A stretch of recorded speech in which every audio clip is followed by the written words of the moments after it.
Hi guys, it's Max with another YouTube video, and yep, it's been about 2 weeks since I posted the first video, but in that time I have written 2 blog posts, but now I'm going to try and average one video and one blog post a week. If you've noticed, the environment's changed a little bit. It should be a little bit better lighting in this room, and I've got a new microphone, so hopefully the sound is a bit better. But for the topic of this video, it's going to be Computer Science Fundamentals 1, Introduction to Computer Science, and we're going to ask 4 questions in this video. First is, what is computer science? Second is, what does a computer scientist do? The third is, what is a computer? And the fourth is, what is a computer program? So let's just dive straight in. So the first question, what is computer science? If you go on Google and you search for what is computer science, this is the definition that you get here. The study of the principles and use of computers. And it's not a bad definition, but the problem with this definition is that the everyday person, when they think of computers or a computer, what they think of is a desktop PC or a laptop.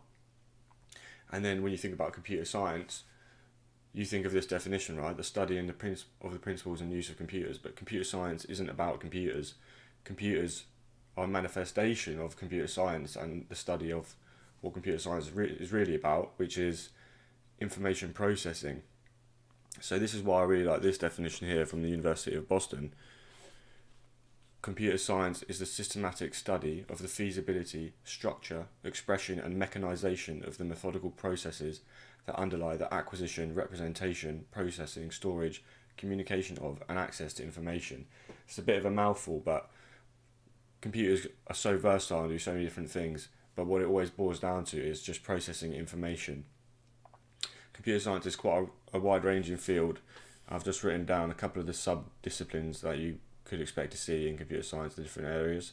So data structures and algorithms, artificial intelligence, computer architecture, software engineering, parallel computing, theoretical computer science, mathematical foundations of computer science, and there's plenty more, to be honest, but just to give you an idea of the different things that computer science entails, it's not just about computers themselves. So the second question is, what does a computer scientist do? To answer this question, I've just gone online and looked at just random jobs that computer scientists could have. Like, obviously this is an extensive list, but if we look at the jobs that a computer scientist has, then we get an idea of what they might be doing. So let's just read these off. Computer and Information Systems Manager, Computer Systems Analyst, Computer Hardware Engineer, Computer Programmer, Computer Support Specialist, Software Developer, Web Developer. Basically people who work with computers and software, but it's not just using a computer, it's understanding how the computer works and being able to solve problems related to the computer systems.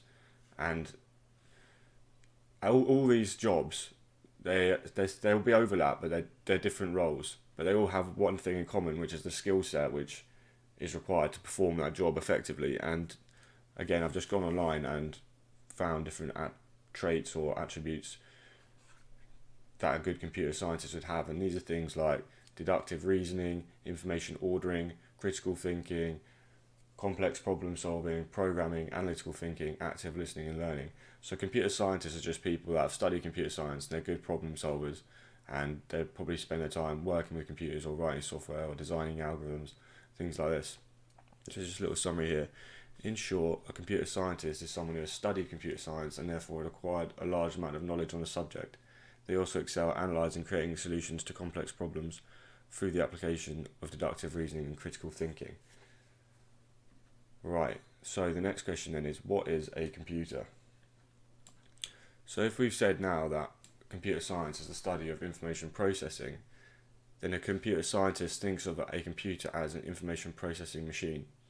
So not just your desktop PC, not just your laptop. Your phone is obviously a computer, your Xbox. If you've got a smart fridge, your smart TVs, and even normal TVs have small computers in. Basically, a computer is just an information processing machine. And back before we had what we call computers nowadays, computers did exist, but it was just a job that people had who did calculations like a computer carries out. So when we talk about modern day computers, or the computers that computer scientists generally refer to nowadays, we generally have a model called the stored program computer, which is this, which is how it describes how the computer is working on a very, very basic level. So there's two different components. The first is the central processing unit. This is the part of the computer which carries out the instructions, right? You basically tell the CPU, the CPU can hold an instruction and it will carry out that instruction. And generally the things that can do are like arithmetic or moving things around within memory, which is the second part. So memory is the part of the computer which holds the instructions and the data on which the instructions will operate. So the information processing going on here is that data is being held in memory alongside instructions. The CPU will read an instruction and it will say, it could say something like, go to this place in memory and this place in memory, and then add the two numbers which are there and store it in the next place in memory. The way this works is that the memory is addressed. This means that you can think of the memory as just a long list of different numbers, and at each location in memory different things can be stored. So to summarize, the computer is essentially a machine which carries out a set of instructions on a given piece of data. The addresses arrow signifies the CPU requesting either the next instruction or a piece of data. Every instruction or piece of data has an address within memory. This corresponds nicely with our idea of a computer as an information processing machine. So the last question we're asking is, what is a computer program? What are these instructions? So let's have a look here. Ooh. So we now know a computer is a machine which operates on data by following a set of instructions, sometimes called code. This is software. This is a computer program, instructions. These are all referring to the same thing. What I like to think of it as in the context of this video is, it's how do we want the information to be processed.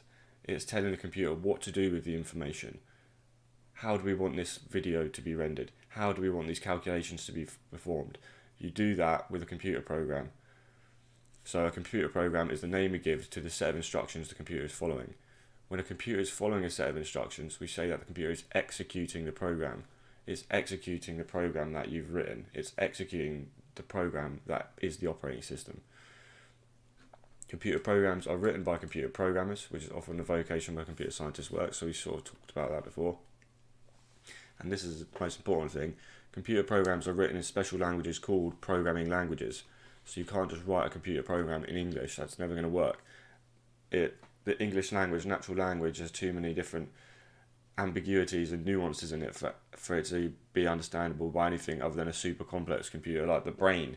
So we have special languages called programming languages that are very structured, that allow us to tell the computer what to do, basically through logic, saying, do this, if this is the result, do this, or do this. And we build that up over time to get these high-level programming languages like Python and Java. And right, so when a programming language is written in when a program is written in a programming language, the code is known as source code. So when you have a program written in Java, Python, C++, or C, that's called source code. A computer still can't understand this, but we can convert it into binary, which is what computers use. So that process is called compilation, and this has to happen for any program that we write to be executed by a CPU. It has to go through a process called compilation, and this translates it into a series of instructions which the CPU understands, which is represented in binary code.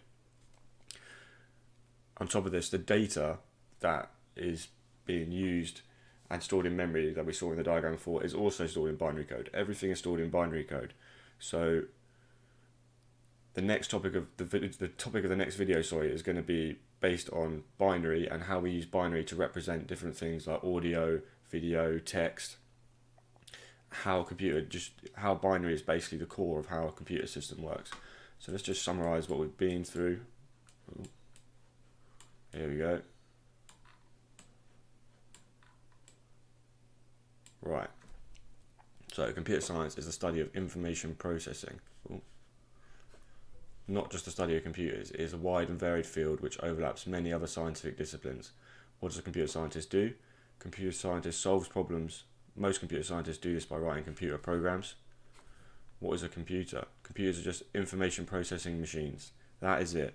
They are ubiquitous, not just your laptop or desktop PC. They fill your waking lives in this modern time. Modern computers are stored program computers, so we talked about a stored program computer concept. What is a computer program? A computer program is a set of instructions for a computer to execute. It is written in a programming language. We call it source code when it's in this form, and then it's compiled into binary. And when it's in binary, we call that machine code. So just go back to here. So yeah, thank you for watching that video. Hopefully I covered it all in as quick as possible time, because the previous times I tried to record this I've started rambling, so I've just been going as fast as possible. The next video is going to be on binary. Thanks for watching, and I will see you in the next video if you fancy it.